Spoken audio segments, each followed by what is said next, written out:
First, we will introduce ourselves. I'm Yafei. I am Jake. I'm Andrea. And I'm John. Today we will discuss business model per plastic, and we hope you can see the great potential in our idea. So, 1,009,710. That is 15% of the state of Indiana, and all of those people are food insecure. This makes Indiana one of the biggest food deserts in the country. 29,010. This is the number of food insecure people in Vanderburgh County.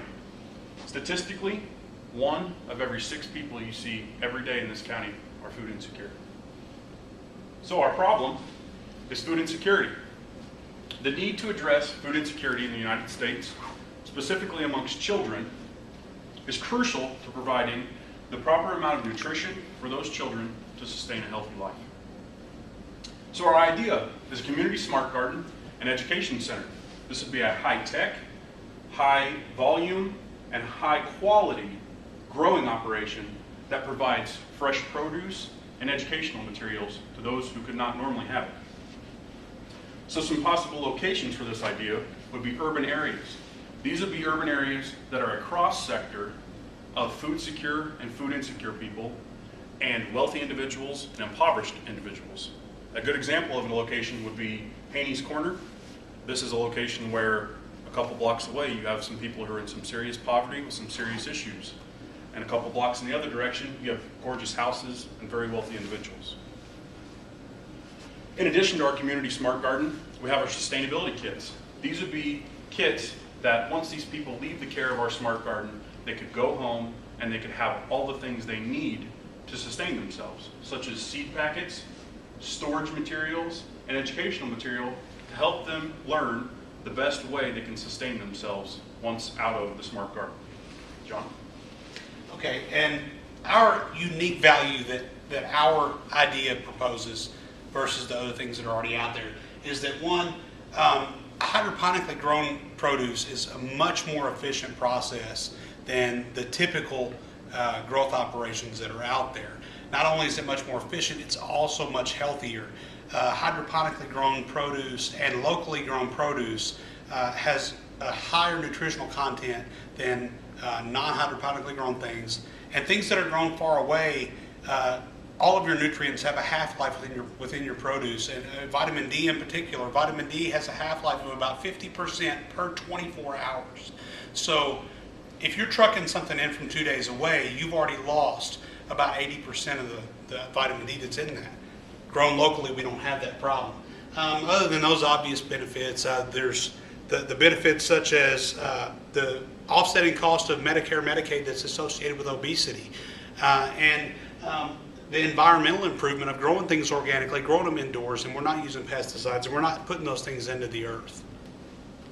Our differentiation, as Jake said before, is our educational aspect along with our hydroponically grown stuff. It's like it says up there, if you give a man a fish, you fed him for a day. If you teach him to fish, you fed him for a lifetime. We're striving to help people to become sustainable and to be able to eat for their lifetime. Our primary source was an individual named Scott Massey. I had the opportunity to speak with Scott on the phone. He's a very, very good guy. And he was very informative on some of the things that we're going to face when we begin our startup with this. Initial costs of hydroponic growing operations are high. You have lots of supplies, lots of materials that have to be done. You have to have a building. You have to have lots of inspections. And hopefully, as awareness of our project arises, then the revenue that we see from the market attached to our smart garden will offset a lot of this cost. And the challenges aspect, again, we have initial costs are high.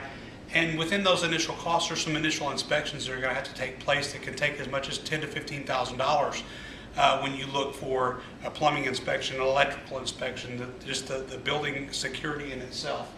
In addition to that, food retailers in the United States require USDA certification. So if we're going to have a market, we're going to have to obtain certification through USDA. Shouldn't become a problem though. One of the other big aspects that's a challenge is that untrained labor in hydroponic growing operations can cause a huge problem, and it can be a detriment to the plant itself. So we need initially trained staff that can pass down that training as a train the trainer program for our other workers. Some benefits that are associated with it that offset the challenges. One, this really showcases our community, and if we have a successful program here, it makes our community a flagship for these programs nationwide. Again, as we say, this is going to educate the next generation. This is going to make the next generation less food insecure. We're moving forward. And it's completely scalable. Hydroponic growing operations can start as cheap as $50. They can go as much as hundreds of thousands. Depending upon our level of funding we're able to obtain, we can start this program no matter what. So how are we going to get there? What's it going to look like? This is just a brief overview of our business model canvas. Right now we'll go through and break down each of these individual key parts.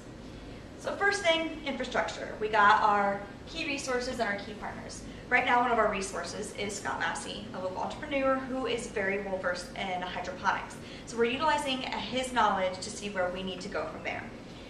Of course, we always need money. To fund anything, you need dollars. Because we're looking to be a not-for-profit that benefits a lot of the community, we're looking for grant funds. And to get that, you always have to, just recent experience has shown that in order to get money from the government, you have to show interest from the community that it's going to be a part of.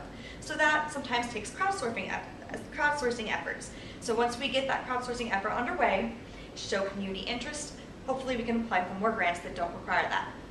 Key partners could be local government agencies, universities. We could always use them with helping write the grants or coming with new innovative ideas for our hydroponic systems. Maybe getting the engineering department involved with their students to give them a project to see how we can innovate what's already there.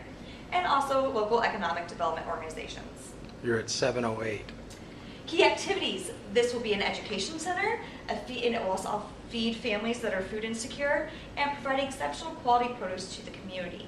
That is our goal, to help feed food insecure and to provide high quality nutritional food for everybody, not just the food insecure. Customer relations. Like I said, we have the food insecure and the food capable that will be working together to keep this thing up and running.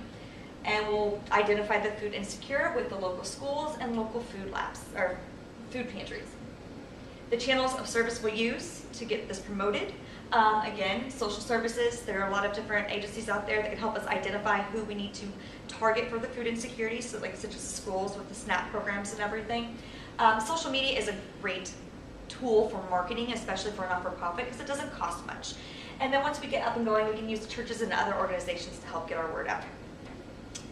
Income chart. So our segments that we're going to be looking at, of course, we have the high income, who will be able to pay to see or to utilize our facility, middle income as well. Low income, we're looking at more of a volunteer basis, labor for food, your work for your food.